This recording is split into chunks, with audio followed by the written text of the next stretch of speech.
quickly, everybody knows everybody. And I don't care if, everybody name drops, but everybody's connected somehow, and you never know who knows who.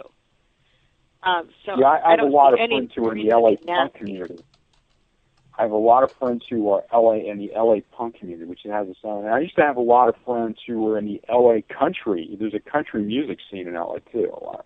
Yeah. So that each of them have their own sort of like, and it'd be like, you can't, temp over this person because, really, it's like junior high, and there is a kind of it's an interesting dynamic to it. It just goes in with what you're saying, is that people know everybody in that little like subculture, especially like in the music scene. It's crazy.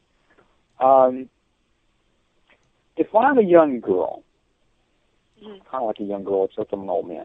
But if I'm a young girl in reality, and I'm young, and I've been in all the plays in high school, and I went to college, and I'm majoring in theater, and I'm beautiful, and I was second runner-up to Miss, Petunia Blossom or whatever, and I want to go to Los Angeles.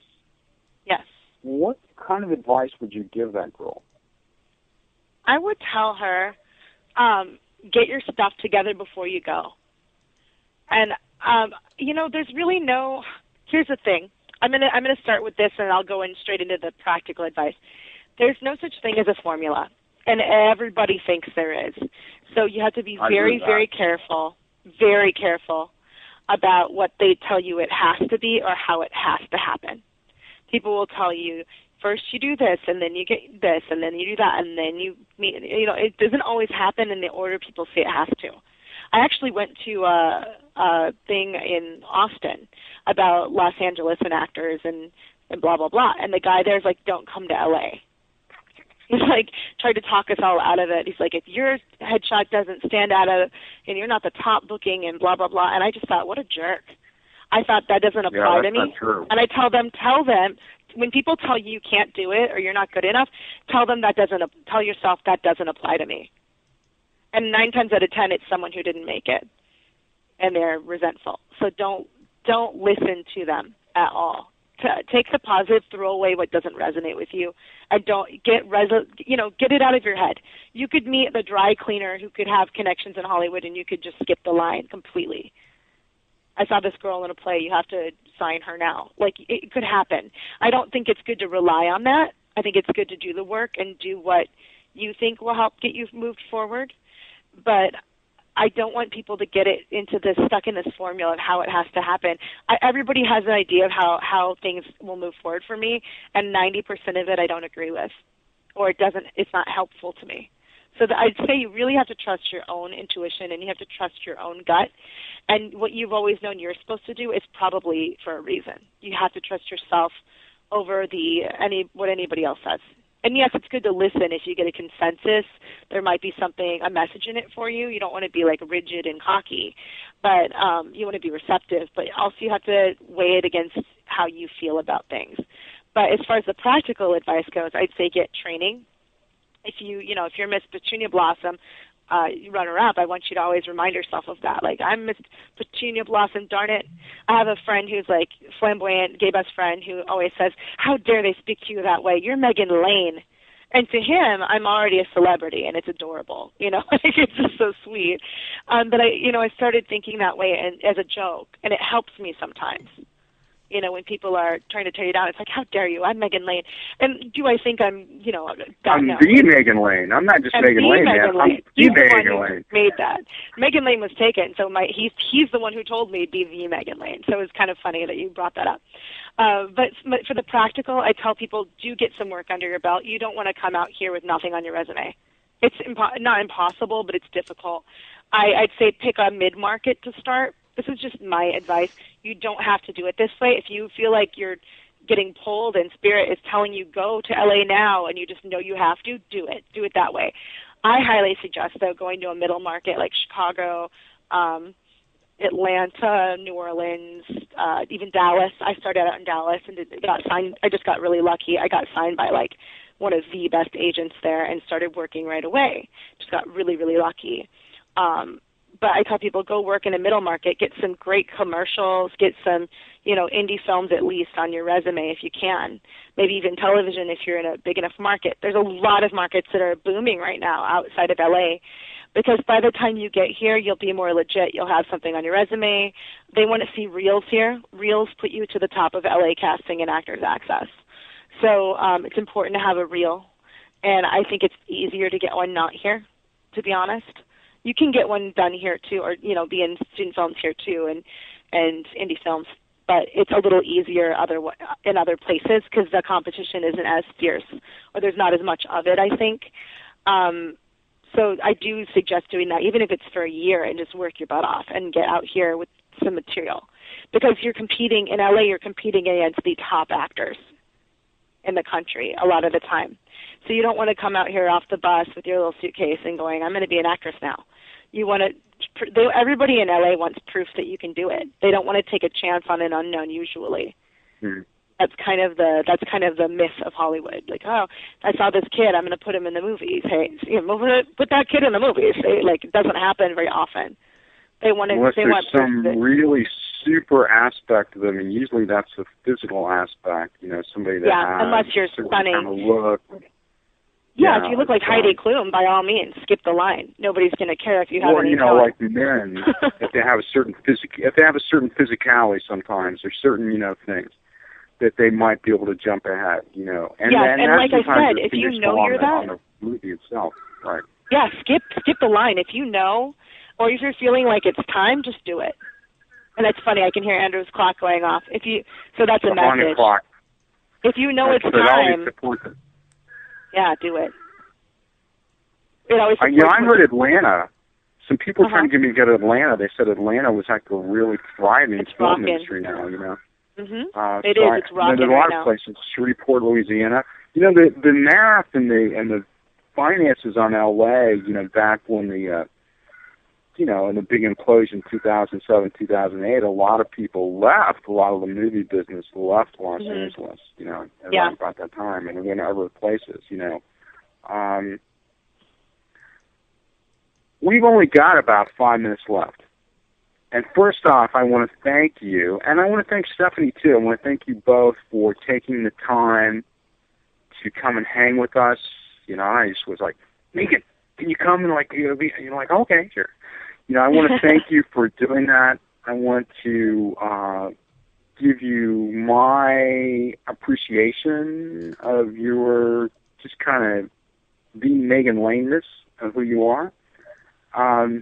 Zita, you're incredibly quiet. Is there anything you want to throw in or say? I've been listening to both these ladies through the last couple hours, and what I get out of the whole thing is you have delivered such incredible messages to women and young people that I'm dumbfounded by it. That's why I've been so quiet. I've just been listening to it because it's so timematic now, and the things that you're saying are so encouraging for people who are just trying to do their own thing, whether it be acting or whether it be being the best chef out there. It doesn't matter what you want to be, just be the best one you can be, and don't let anybody stop you. And that's what the message has been all night, and I think it's great. Oh, thank you. And I heard Stephanie earlier a little bit, and I have to meet her. I'm so excited. I was actually looking for someone who could do past life really well. So I'm like, wow. And I heard her message, too, was very similar. And I'm like, wow, I've been on that wavelength. I think it really is about being authentic to who you are. It really is. If there is something slightly taboo that you've always been wanting to try for you, like it's a little out of the box, absolutely do it. It's for a reason that it's still nagging at you. Right, exactly. That is spirit trying to push you into it. Yeah, absolutely. It's a message for you. Absolutely. And congratulations. People don't realize that is psychic. No, that is psychic. Yeah, they don't. But congratulations. I think the message that you're giving is phenomenal.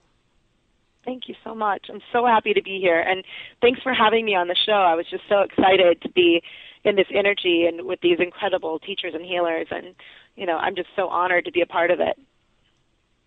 You have a very distinct energy. I mean, you're wise beyond your years. I really do believe that's true. I mean, you know, when I was your age, I was, you know, and I was on TV, national TV, 24 hours a day when I was your age, and I was still not as together as you are. Oh, thanks, Andrew. I find that hard to believe, but thank you. No, it's absolutely true. I mean, you know, and I did this infomercial, which was kind of an accident, you know, how it happened. But, you know, there are no accidents. But, you know, whenever I would show up when I was young as a psychic, stuff would happen to me super fast. It was on radio or TV, like it's soon. And I was in Ohio, for God's sakes. I wasn't even in Los Angeles. I ended up being a TV in L.A. that was national television from somebody coming to Columbus, Ohio to find me. How crazy is that? Yep, because it was meant to be. And that's why I tell people you have to go for it. Because if it's in your soul to do it, that's what your purpose usually is. And until you do it, like I just was obsessed with tarot cards and psychic stuff, and my family thought I was cuckoo. And my family pretty liberal and open-minded, and they're not, you know, by any means Southern Baptist or anything. But they were like, why is she such a weirdo? She's weirdo. You know, my grandmother really got it because she's very outdoorsy and spiritual. But like, you know, I had to go my own way and kind of break from the pack and you know, people didn't understand it, but they came around to understand it. Now my mom calls me, she's like, my friend lost her wallet, where is it? You know, I get those calls now, and they've accepted it, and they're very proud of what I've done now. But sometimes you have to go in and prove it to yourself that you can do it, and other people will, you know, pretend they were supportive the whole time. You know, not my family, they are supportive, but like other people weren't, and they came around and they, you know, they're like, once you're on TV, then they're like, oh, I know her from high school. People who are nasty to you, you know, you just have to do what's best for you, and by doing that, you inspire other people to do it for themselves. I think that's the most important thing. Like people, they don't care what you say. If you do it, it's. I had 3 actor friends say, "I saw that you were doing so well in LA, and I decided that I could move there too." And I was shocked that I'd had that impact just by doing it. You know, I had no idea. So I think that's true for anybody. I went to the thrift store today, my most fun thing to do, and I thought of you. And you know why I thought of you? Why? Well, I bought a T-shirt from a high school production of Cabaret, and I thought of you in Cabaret. Yeah. I mean, you weren't in a high school production. I mean, you were a professional production in Los Angeles, but so yeah, so you were on my mind, and then I go, oh. I gotta call Megan. We will be on next week. Same bat time, same bat channel. Zita, what else is happening the rest of the week? Anything your show is on tomorrow? Yep, our show backstage is tomorrow night at 8 p.m. and we've got Allie Cheslick and Corby. Oh, I love Allie. Yeah, so Allie and Corby. Oh, Corby Midline. Yeah, so Fabulous. It's going to be a tag team tomorrow night. So it's going to be a fun show. So tune in. Other than that, Allie and I have done, dear Lord, thousands. I don't even know how many radio shows we've done together. And I've done shows with Corby, and she's done shows with me too. I mean, Allie and I are kind of joined at the hip. I know. Megan Lane, the Megan Lane, not just these other 2 fake Megan Lanes, but the Megan Lane is our guest. S.Riseley was our guest earlier. Everybody, and Megan, one more time, let people know how they can find you. Check me out on IMDb. Just type in Megan Lane, and also MeganLefey.com. So MEGANLEFEY.com, or you can look me up on Yelp too. If you could just type in Psychic Los Angeles, I pop up on the first page. Good for you. What other people have said, yeah. That's fantastic. So, everybody have a happy week, and we will see you next Monday. Zita, you want to say bye? Good night, everybody. Have a good week. See you tomorrow night. Good night. Thanks for listening. Good night, everybody. Have a good night, everybody.